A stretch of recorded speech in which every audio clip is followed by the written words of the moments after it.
മുണ്ടക്കൈയിൽ നിന്ന് മേപ്പാടിയിലേക്കുള്ള യാത്രക്കിടെയാണ് ഒരു ഓട്ടോറിക്ഷയ്ക്ക് പുറകെ സർവ്വത്രാണിയുമെടുത്ത് ഓടുന്ന നായ ഞങ്ങളുടെ ശ്രദ്ധയിൽപ്പെട്ടത്. ആ ഓട്ടോറിക്ഷയിൽ അവന് പ്രിയപ്പെട്ട ആരോ ഉണ്ടെന്ന് തീർച്ച. ഓട്ടോറിക്ഷ കൺവെട്ടത്ത് നിന്ന് മറഞ്ഞിട്ടും നായ ഓട്ടം നിർത്തിയില്ല. പ്രതീക്ഷയോടെ പായുകയാണവൻ.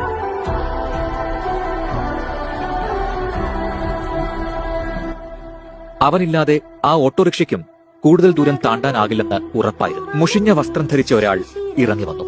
കണ്ണുകൾ നിറഞ്ഞിരുന്നു.